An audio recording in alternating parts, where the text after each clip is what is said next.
आपका एक बार फिर से स्वागत है। मैं हूं प्रतिबिंब शर्मा और मेरे साथ है टीना झा।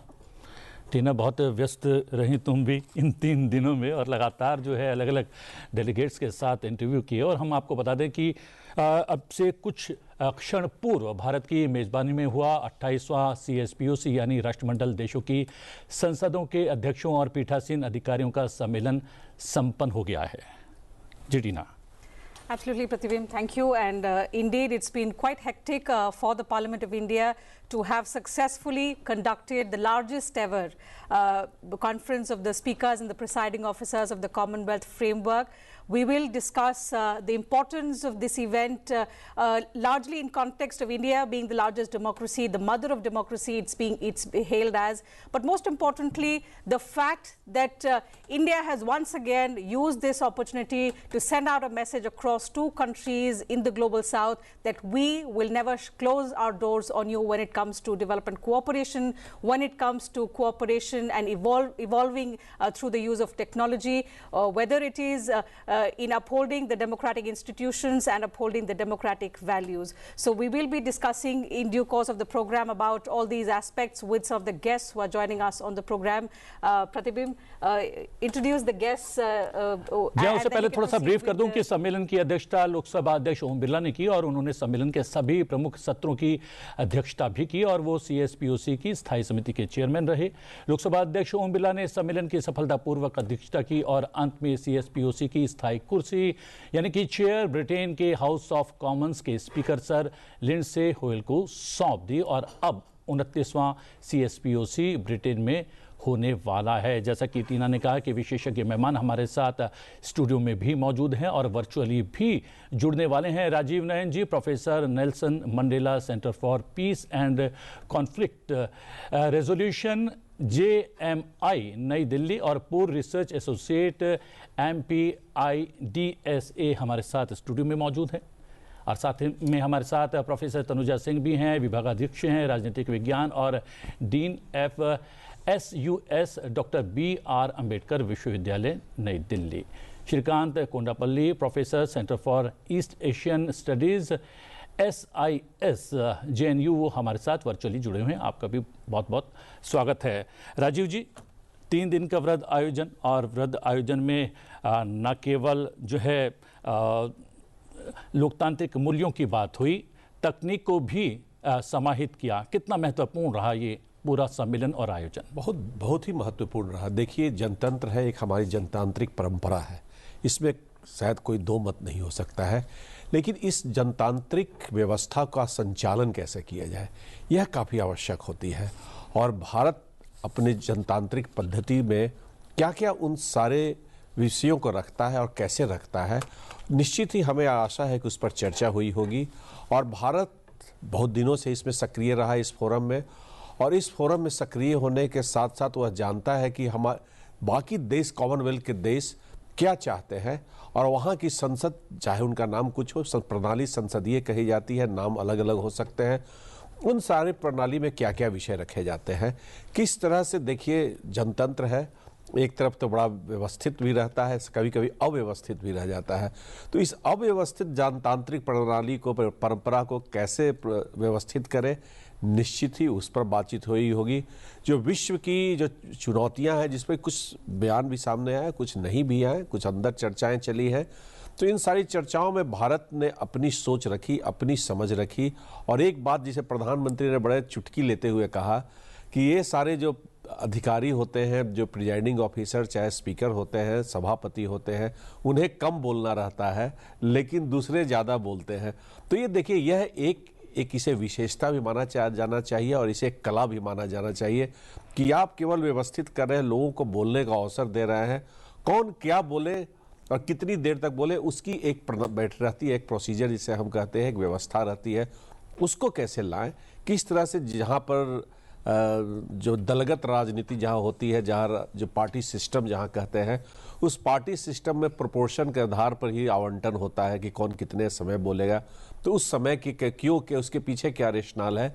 इन सारे विषयों पर निश्चित ही चर्चा हुई है, चुनौतियाँ हुई हैं, और भारत ने बताई है अपनी शक्ति, और भारत ने बताई है अपनी क्षमता, और उस क्षमता का विश्व कैसे प्रयोग कर सकता है। प्रधानमंत्री थोड़ा काफ़ी सीधे सीधे बोले कि हमने किस तरह से ग्लोबल साउथ, जो एक ग्लोबल साउथ की बात हुई है, उस ग्लोबल साउथ के लिए देखिए, अगर आप कॉमनवेल्थ जो देश को देखेंगे तो बहुत ज़्यादा, लगभग सभी 90% से ऊपर ग्लोबल साउथ के ही लोग माने जाएंगे, जो कभी अधीन थे ब्रिटेन के, लेकिन अब वह स्वतंत्र हैं, वह जनतांत्रिक प्रणाली को अपना रखे हैं। तो उनके लिए कैसे एक आवाज़ उठाई जाए, जनता की आवाज़ और हम सारे देश की आवाज़ और विश्व पटल पर एक आवाज़, इन सारी विषयों को इसमें चर्चा किया गया है और इसमें जो बयान आए हैं, और बड़ा ही अच्छा हमें लगता है कि भारत के अनुभवों का लोग लाभ उठाएंगे। और आने वाले समय में भारत भले ही प्रतिनिधित्व अभी अध्यक्षता नहीं कर रहा हो, ब्रिटेन की अध्यक्षता हो गई है, लेकिन भारत अपना अनुभव उनके साथ साझा करेगा। और सबसे बड़ी बात यह है प्रोफेसर तनुजा, एक जो सहमति बनी है, सबसे बड़ी बात है वैश्विक लोकतंत्र को मजबूत करने को एक सहमति बनी है मोटे तौर पर इस सम्मेलन के दौरान। ये इसलिए भी महत्वपूर्ण हो जाती है क्योंकि वैश्विक चुनौतियां बहुत ज़्यादा हैं और तनाव जो हैं एक दूसरे देशों के मध्य जो हैं बहुत ज़्यादा पनप रहे हैं। ऐसे में इस सम्मेलन का होना और वैश्विक लोकतंत्र को मजबूत बनाने पर सहमति बनना, वो कितना महत्वपूर्ण? सबसे पहले तो आपको धन्यवाद, आपको हमें यहाँ इनवाइट करने के लिए और अपना इतने अच्छे प्लेटफॉर्म पे हमें अपने विचार रखने के लिए। जैसा कि हम सभी जानते हैं कि ग्लोबल साउथ एंड इंडिया का पोजीशन अभी सब कुछ एक नए एंगल से, एक नई दिशा को ले रहा है। ऐसे समय में 28वां सीओ जो हम लोगों ने अभी CSPOC किया, ये हमारे लिए बहुत ही एक महत्वपूर्ण कदम है जो इस बात को तय कर रहा है कि भारत अब वो भारत नहीं है, एक नई शक्ति, एक नए उमंग और नई सक्सेस के साथ ये आगे बढ़ रहा है। और as a mother of democracy Bharat का जो रोल है वो पूरा विश्व अब उसका लोहा मान रहा है। हमने देखा है कि इवन इस सम्मेलन के दौरान हमने महसूस किया कि हमारे प्रधानमंत्री के नेतृत्व में जितनी भी चीज़ें प्रदर्शित की गई वो सिर्फ एक अपने आप नहीं हुआ है। इसके लिए हमारे देश ने काफ़ी प्रयत्न किए हैं और हमें लगता है कि विश्व अब इस बात को बिल्कुल एक्सेप्ट कर रहा है कि Bharat is going to lead in the coming 2047 and we are going to be a leader. Absolutely. So there were deliberations about what best practices can India share, being the world's largest democracy. It's called as the mother of democracy. The Prime Minister spoke at length about India's democratic journey, about how democratic institutions for so many years have been upheld in the country, and that democracy happens to be a way of life in India, and that perhaps is the biggest strength for our democracy to be thriving today. Professor Kondapalli, we will talk about some of the key themes and deliberations that took place over the last 2 days. But to begin with, since the discussion has begun on a note where we are talking about how important this event has been for India and its approach, given the current complexities in the geopolitical scenario, your perspective on how important and critical has this event been, even though it was about parliamentary cooperation, but how do you think it adds value to India's global diplomatic profile? Thank you, Tina, for having me on the show. I think this meeting is very significant. Some of the best parliamentary democratic practices can be socialized among the participants. One of the reasons I must mention this is we have in India 830 million people eligible for voting, and they vote the members of parliament, and there are several electoral reforms that have been brought about. And as a part of that, there is a churning out process in the Indian parliamentary democracy. Now, India can share this with the rest of the other democracies where the parliamentary form of government is prevalent. So the 60 odd speakers and presiding officers who attended this meeting, I think this is significant in this socialization of the norms, democratic norms. We should not underestimate this because there are authoritarian tendencies across the globe. If you look at our own neighborhood or in other places, there is the authoritarian practices. Many a time through legislative fiat, many of the rules and regulations are overthrown. Leaderships are overthrown, And there is also the military participation. For instance, there is a country whose parliament has 10% representation given to the military. So there is a problem with the democratic practice in that country.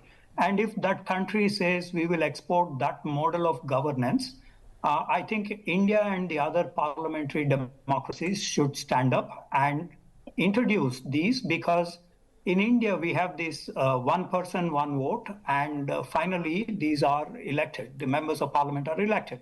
Likewise in other democracies. But authoritarian systems, they arrogate to themselves the power, and there is no way one can actually see how decision-making process is pursued in those authoritarian regimes. So to that extent, I think India needs to flag. India has flagged, and the other democratic countries have also flagged through this CSPOC meeting that democratic norms are supreme, and we need to share the best practices. And it is necessary for us to share information about the debates that are being conducted in the parliament and how we learn from each other in terms of institution building. It is true that the parliamentary associations have less power in the sense of implementation. However, this can be widely circulated in a non-binding manner, and socialization can happen through that process. It is necessary. We have seen so much of authoritarian tendencies, so this democratic model needs to be spread further. Absolutely. At a time, Dr. Nayan, the fact that Professor Kondapalli brought about was discussed even at the 28th edition of the CSPOC, that democracy is backsliding in a number of countries, including in our neighborhood. We've seen how elected governments have been overthrown in Sri Lanka, in Nepal, in Bangladesh most recently. And this has been a cause of worry for a forum like the Commonwealth parliamentary system, because ultimately it's a threat to the parliamentary institutions. And it speaks of the growing mistrust in these democratic institutions. And amidst all of these developments, amid all of these challenges, India is a beacon of hope, which has stood the test of time. We have evolved as a democracy, and at the same time, we have delivered with scale, with speed, meeting the aspirations of people. Definitely lies this conference has been aptly titled Effective Delivery of Parliamentary Democracy. So effectiveness of your democratic ethos or democratic aspirations or democratic institutions, all are quite important. So, but how to do it? Sometimes you are doing it, you have got your own system, you have got your own capabilities. Once you have got your own capabilities, you are demonstrating it and you are translating it into policy practices or policy outcomes. So this is one. What a parliament does and what our parliament does is to effectively manage all the democratic deliveries, democratic goods, and try to ensure that all the goods are reaching to the people. And once all the goods, all the democratic goods or public goods, whatever you want to call it, are reaching to the right kind of people, appropriate people, then there will be less possibility of overthrowing or this kind of turmoil happening. There will be protest. Protest is quite innate in any democracy. So I think we should not be worried about a democratic movement or any protest happening in any country.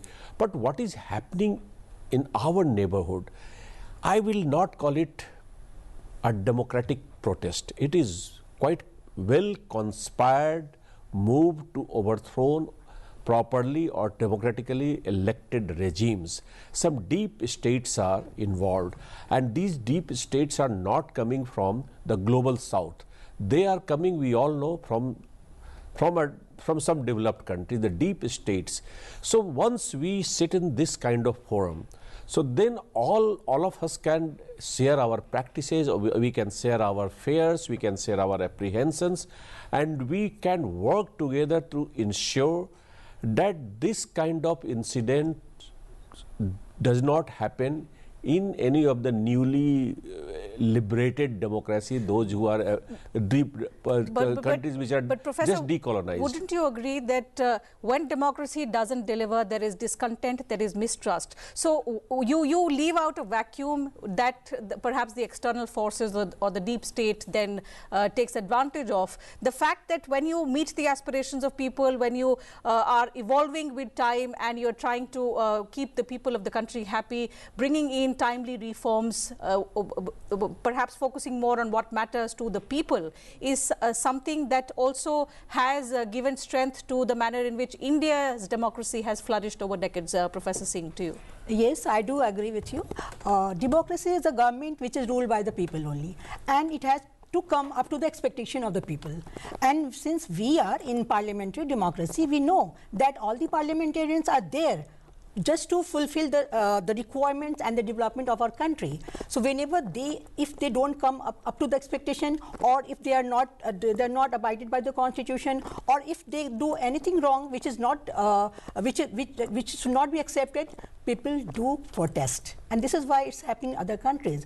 And we are very, very happy that in our country we feel that we have our say, we can say, and we can be heard. So our parliamentary democracy is going right to many in some extent. लेकिन ये अगर बात करें राजीव जी, Britain के house of Commons के speaker sir Lindsey होयल ने अपने संबोधन में उन संवेदनशील क्षेत्रों का जिक्र तो किया, उन्होंने वो जो टकराव वाली स्थिति है उसका बहुत ज़्यादा जिक्र नहीं किया, लेकिन क्या ऐसे समय में भी जब वैश्विक परिदृश्य इतना टकरावपूर्ण हो गया है, सम्मेलन का होना, इस सम्मेलन के माध्यम से कोई रास्ता निकलेगा? और भारत चूंकि आर्थिक पहलू में भी अगर बात करें, तकनीक के क्षेत्र में बात करें, अंतरिक्ष में बात करें, भारत जो है विश्व के आकर्षण का केंद्र बन गया है, तो इस परिप्रेक्ष्य में भी क्या पूरा विश्व इस समय भारत की ओर दिख रहा है? बिल्कुल, देखिए भारत एक जिसे कहते हैं सेतु का काम कर रहा है, ग्लोबल साउथ और ग्लोबल नॉर्थ कहिए या उसे कहे विकसित देश कह लीजिए।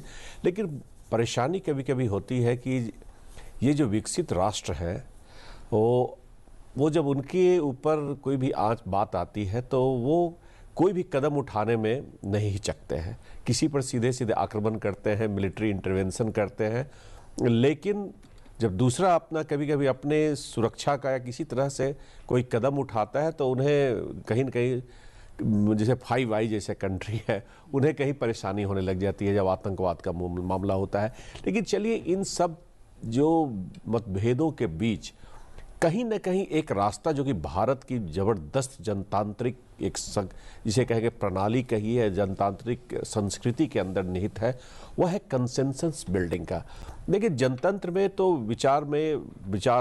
विभिन्न विचार आएंगे, मतभेद भी उभरेंगे, लेकिन उन मतभेदों को कहाँ पर आप ले जाके शांत करते हैं और कहाँ पर एक कंसेंसस बिल्डिंग के लिए करते हैं, तो एक सफल जनतंत्र का ये एक बहुत बड़ा परिचायक है कि आप इन मतभेदों के बीच एक रास्ता निकालते हैं और उस रास्ते से अपनी नीति को, अपनी जनता जो लोक कल्याण के बारे में सोचते हैं, तो भारत इस नीति से, इस सोच के साथ वह निश्चित ही बात किया होगा कि भाई देखिए, बहुत सारे अफ्रीका के देश हैं, कॉमनवेल्थ के बाकी देश हैं, उन्हें क्या सुझाव सकते हैं? अभी तो बाकी तो छोड़िए, विकासशील देश जिसे कहते हैं ग्लोबल साउथ, यहाँ तो विकसित देश बड़ी समस्या में जूझ रहे हैं। अब देखिए, जिस तरह से अमेरिका जूझ रहा है, ब्रिटेन खुद कितनी समस्याओं से जूझ रहा है। तो हम इन लोगों को भी रास्ता बताएंगे किस तरह हमने इतने, जब ये श्रीकांत जी ने बताया कि कितने सारे रजिस्टर्ड, जो प्रधानमंत्री ने भी इस बात को बोला था कि रजिस्टर्ड इलेक्टोरेट्स हैं, और उनका हम कितना सफल हम चुनाव कराते हैं और उन्हें लाते, उनके हमारे प्रतिनिधि आते हैं और प्रतिनिधि उन जनताओं की बात को पार्लियामेंट में, संसद में रखते हैं, और जो हमारी नीति होती है, लोक नीति से कहते हैं, पब्लिक पॉलिसी होती है, लोक कल्याण के लिए होती है। तो हमारी लोक नीति लोक कल्याण की तरह अगर बढ़ेगी तो जैसा अभी बात कही गई थी, वहाँ पर आप इस तरह के जो मूवमेंट हुए और जो लोग अपदस्थ किए गए जो सारे सरकारों को, वैसी स्थिति कम होगी। देखिए, शक्तियां रहेंगी, लेकिन उन शक्तियों को आप तब निबट सकते हैं जब आपके यहाँ से आपका समर्थन हासिल हो, जबरदस्त समर्थन हासिल हो, तो किसी की क्षमता नहीं होगी और जनता भी आपके साथ खड़ी होगी। तो देखिए, भारत ने यह जनतंत्र की अपनी नींव, अपनी जनतंत्र की जो हमारी तो वैशाली से लेकर लिच्छवी सब पर अपनी एक परंपरा रही है और उस हर परंपराओं में भी उस समय भी पद्धति रही है। तो हमें उन पद्धतियों को और ज़्यादा उजागर करने की आवश्यकता है। कहीं हम वेस्टफेलियन में ही उलझ के रह जाते हैं, वेस्टमिनिस्टर मॉडल में आ जाते हैं, तो उससे बियॉन्ड जाकर भी हमें पूरे विश्व को बताने की आवश्यकता है कि हम किस तरह से हमेशा लोक कल्याण के लिए, हमारा जनतंत्र किस लिए है, लोक कल्याण के लिए, बिना राजा के लिए नहीं है। राजा के लिए राजतंत्र है, लेकिन राजतंत्र को भी के ऊपर भी कई सारी पाबंदियां लगाई गई हैं। राजतंत्र में भी पाबंदियों की कमी नहीं रहती है, लेकिन लोकतंत्र जहां है वहां तो जनता ही है।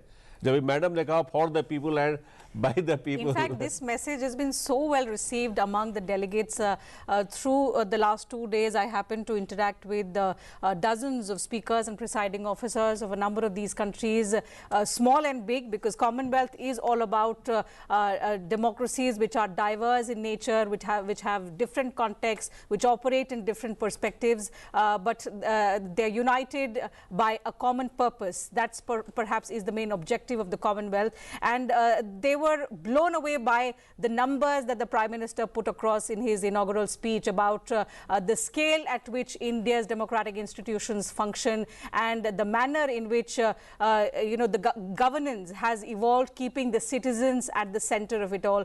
Professor Kondapalli, what do you think has changed over the last few years through which we can say the citizens have been empowered in a manner that the world has taken note of the citizen-centric democracy that India is today? Although this has been a practice in our country for decades, in fact centuries, if you look at history, but something that the world has taken note of only recently. I think one of the changes that have happened since this process began, CSPOC, if you look at the post-1969 formation of this institution, step by step they suggested for reform of these institutions. For example, in the last meeting, the 27th meeting in Kampala in Uganda, there is a suggestion for cybersecurity legislation and e-parliamentary tools. We have introduced the digital public infrastructure, right, DPI, and other forms of direct banking, bank transfers and so on. That helps the citizens. But also importantly for the parliaments, for the legislatures, the cybersecurity legislation is important last year, and the e-parliamentary tools, electronic parliamentary tools, that's very significant because there is a transparency that brings in terms of what legislations these parliaments are proposing and what is the debate and the level of participation of the parliamentarians.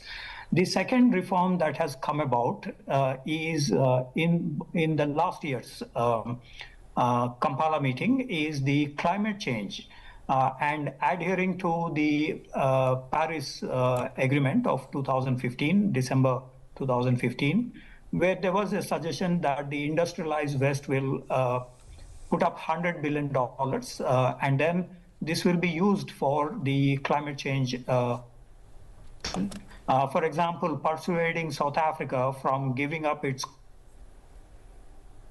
renewable sources of energy.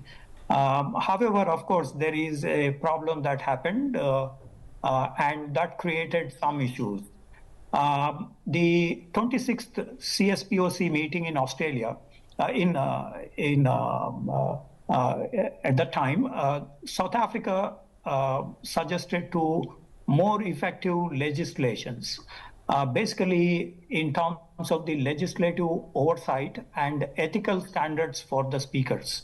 And this was also a very important move that was made at that point of time. So there are a series of reforms suggested in the previous meetings. Gradually, these are being implemented. Now, one of the problems with this institution is it doesn't have teeth. It can persuade the other parliamentary committees and speakers and presiding officers and provide them with ideas. And this has to be factored in terms of the local legislature's practices and the power structures, of course. So it takes time for these to be implemented, but it is, even though it is a slow process, it is a transparent and consensus building approach. Certainly, and it does help to some extent in shaping norms and perceptions, and most importantly, adapting some of the best practices which other democracies have already tried and tested. Dr. Nayan, would you attribute factors like constant evolution of our democracy, of handling critical challenges? So, for example, the 28th CSPOC focused more on the use and impact of social media, the perils of artificial intelligence, but the fact that this is something we cannot ignore. AI has become a critical pillar in the way different sectors function. And that's why there is a need to balance between the advantages and the disadvantages. While these themes are quite timely and relevant, they help these emerging and smaller democracies understand the good and the bad of something that is inherent and will become part and parcel of parliamentary procedures? Look, it's a very good question. In fact, when this artificial intelligence phenomenon was introduced, generally the world was apprehensive. Some countries had taken the lead and others were not knowing what to do. So in United Nations, they all were debating. And in fact, India also did not know which side to move.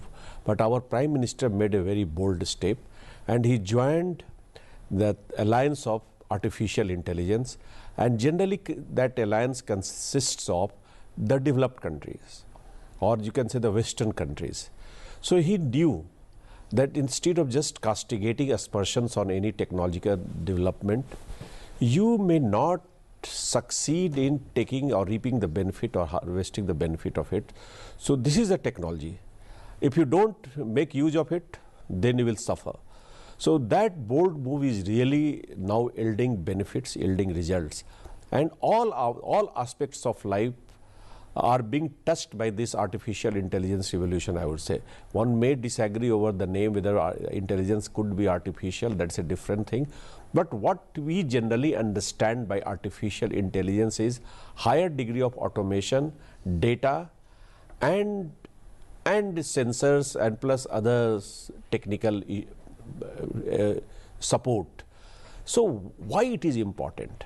And why it is important for parliamentary democracy, and why it is important for parliament, or why it is important for conducting the affairs of parliamentary democracy or election parliament, and for that presiding officers or speakers will be benefited. Because you have data, whether you want to have an informed democracy or uninformed democracy. An uninformed democracy will have problems of different kinds, but if the democracy is informed, if you have got information, data, then you will have all the articulation of the representatives at one place. You can aggregate that, you can analyze data, and you can help, and it can help you in, or you can formulate a good policy, policy outcome, a policy document, and that policy document will be helpful for what we call Jan Kalyan, public good or public welfare, which Prime Minister has also emphasized in his speech, others have also emphasized.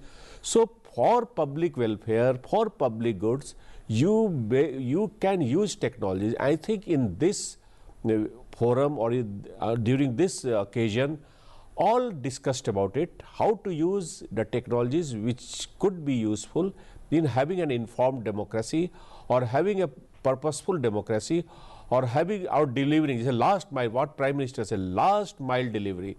This should be the motive, this should be the objective of any democracy.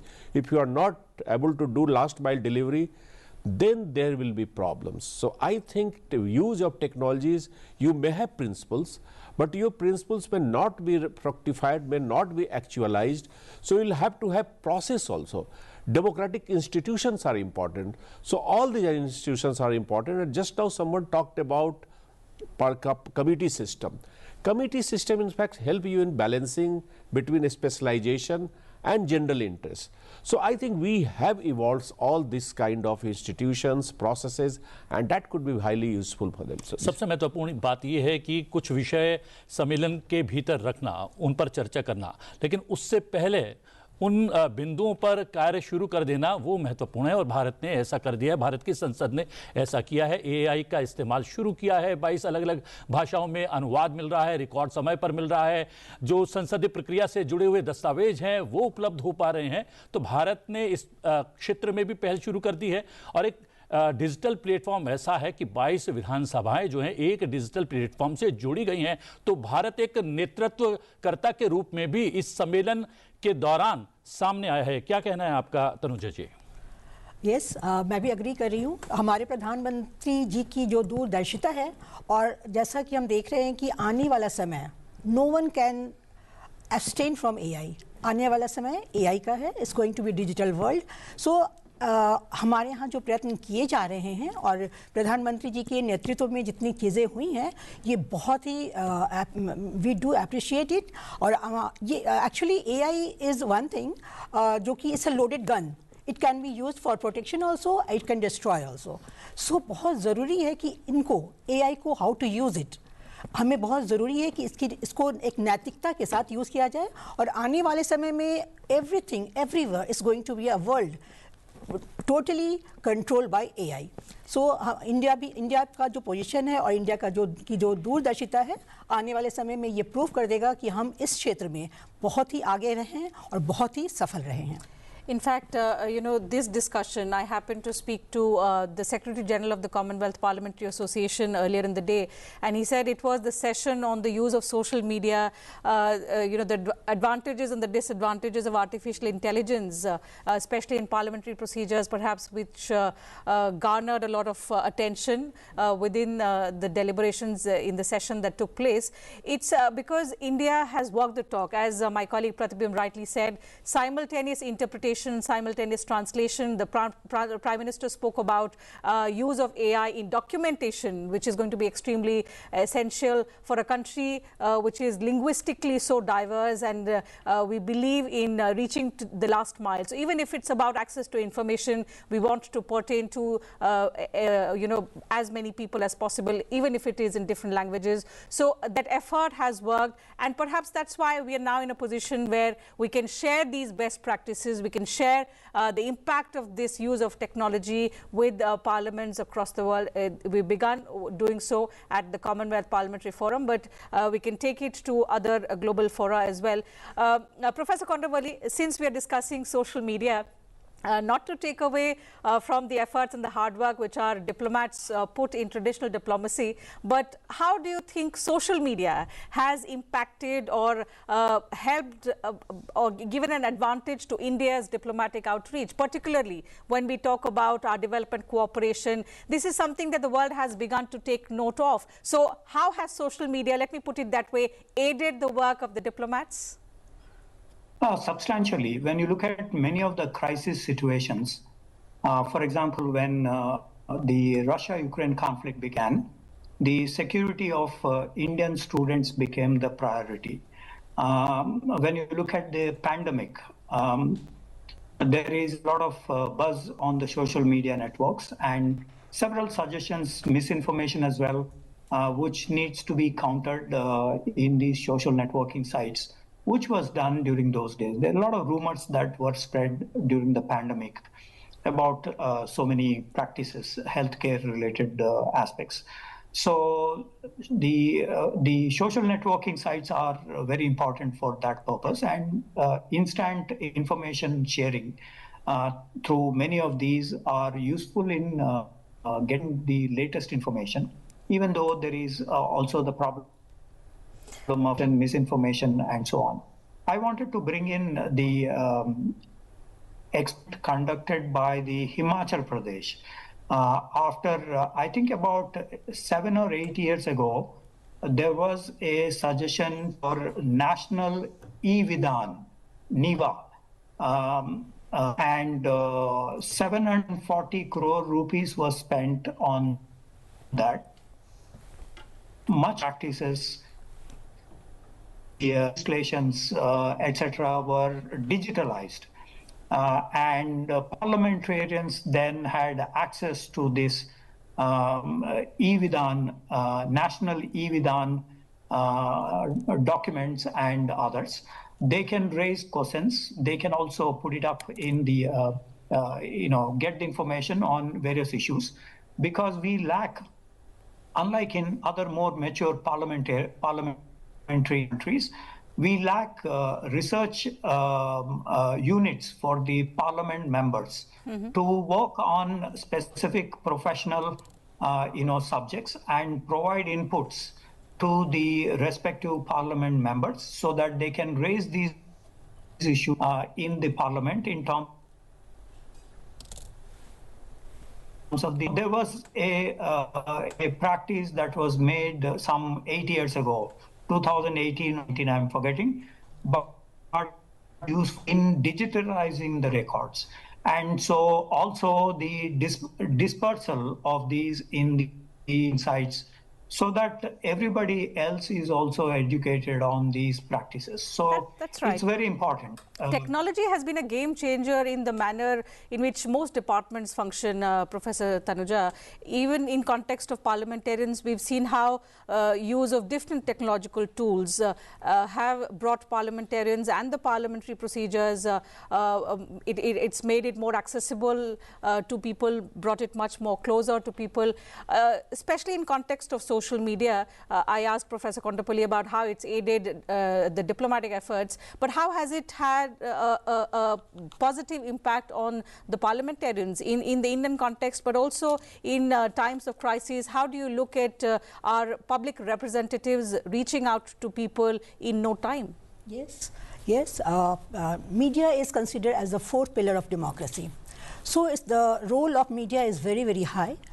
It should be just a guiding force for the community. It cannot go beyond it cannot cross the limitation, because whatever is happening, whatever is they are showing, is going to impact all over India, and not only India, is going to give the impression of India even outside the country.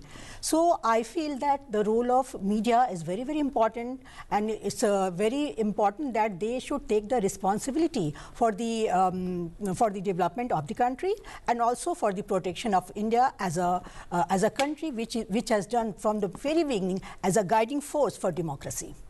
जी हाँ, और सबसे बड़ी बात है कि राजीव जी, प्रधानमंत्री नरेंद्र मोदी चाहे G20 हो या कोई और दूसरा प्लेटफॉर्म हो, एक बड़ी लकीर खींचने के जो है उसमें माहिर हैं।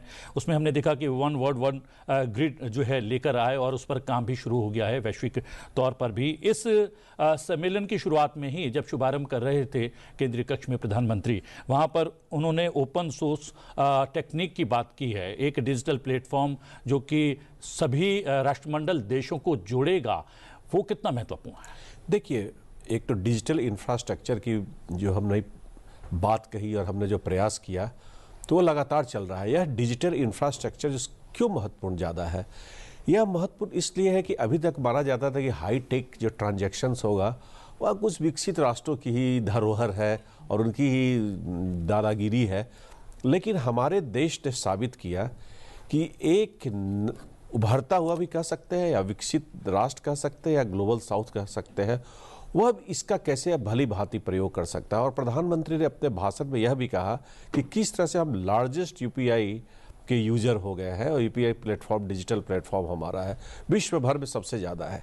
तो ये अपने आप में देखिए, हम दुनिया के साथ काम करना चाहते हैं। हम तो वसुधैव कुटुंबकम की बात करने वाले हैं, सबके भलाई की बात करने वाले हैं, विश्व की कल्याण की बात करने वाले हैं। जो कई बार भ्रांतियां होती है कि भाई हम तो विश्व के बारे में सोचते नहीं हैं, हम तो बस नीचे ही सोचते हैं। देखिए, हमारे यहाँ विश्व आत्मा है, जगत जननी से लेकर सारे प्रयोग किए गए हैं। और प्रधानमंत्री ने अपने संबोधन में भी राष्ट्रमंडल कुटुंब नाम दिया। जी बिल्कुल, विश्वकर्मा, विश्वकर्म, विश्व के लिए भी कर्म करने की हम बात करते हैं। तो देखिए, हम अपने डिजिटल प्लेटफॉर्म से और डिजिटल अपने जो शेयरिंग कर सकते हैं, हमारा एक काफ़ी अच्छा इस पर अनुभव हो गया है, और हम चाहते हैं कि विश्व भी इसका लाभ उठाए। और हम लाभ उनके, हम तो नहीं करने जा रहे केवल हमें परसेंटेज ही दो। जिस समय कई बार बात होती है, वैक्सीन की बात होती है, उस समय हमने संघर्ष किया था विश्व पटलों पर, विश्व के मंचों पर, कि देखिए ये सब जो बाकी आप पेटेंट राइट्स वगैरह है, जहाँ पर मानवीय मूल्य की बात होती है, वहाँ पर अब मानवीय जो ह्यूमन राइट्स की जो लोग बात करते हैं वो भूल जाते हैं कि मानव का सुरक्षा, मानव का जीवन बचाना सबसे बड़ा ह्यूमन राइट्स है। वैसे राष्ट्रों को भी हमने सिखाया। तो इसी तरह से डिजिटल इंफ्रास्ट्रक्चर के माध्यम से निश्चित ही हम एक दुनिया को एक नई दिशा देंगे।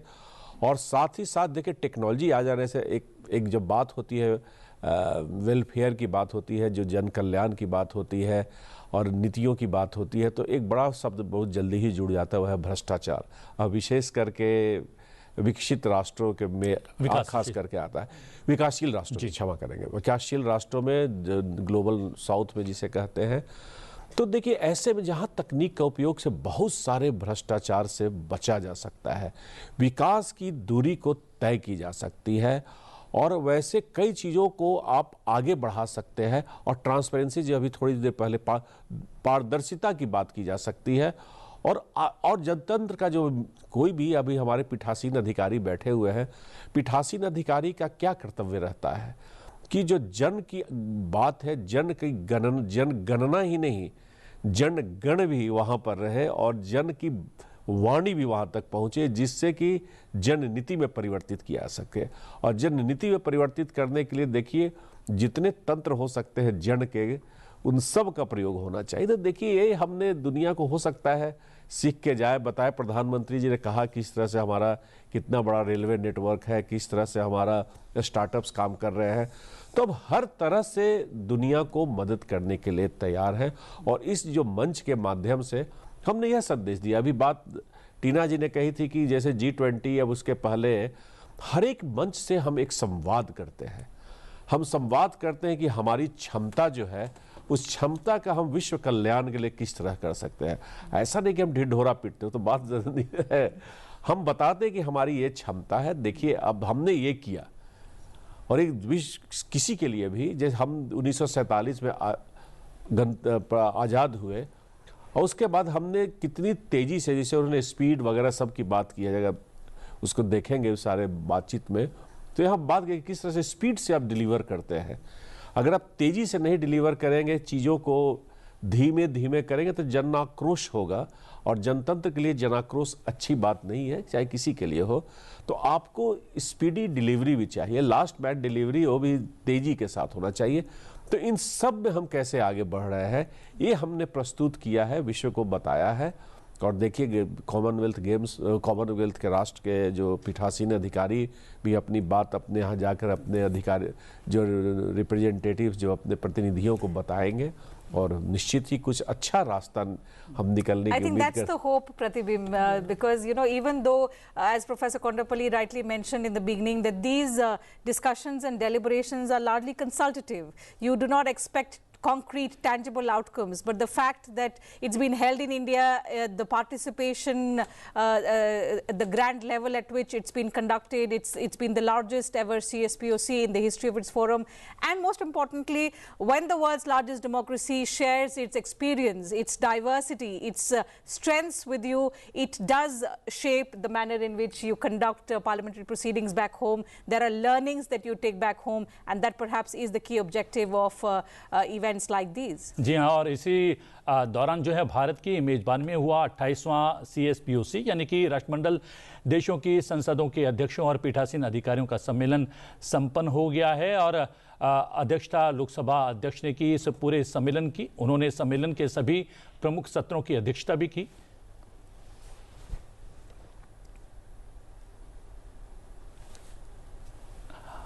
और जो हम बात कर रहे थे लकीर वाली बात, जो है न केवल प्रधानमंत्री कोई विषय रख देते हैं उस मंच, विशेष मंच से, वो उस पर काम करना भी शुरू कर देते हैं। जलवायु परिवर्तन को लेकर फ्रांस के साथ जो भागीदारी में हम लोगों ने काम किया, और अब जो एक कॉमन डिजिटल प्लेटफॉर्म की बात की गई है राष्ट्रमंडल देशों के साथ सहयोग को लेकर, वो बहुत महत्वपूर्ण हो जाती है कि, और हमने देखा, आपने यहाँ पर कोविड का जिक्र किया, वैक्सीन का भी जिक्र किया, बहुत सारे प्रतिनिधियों से बात हुई, उन्होंने भी याद किया उस कोविड के काल को भी याद किया, और भारत ने जिस तरीके से सहयोग दिया, समर्थन दिया और वैक्सीन दिया, उसको भी उन्होंने याद किया।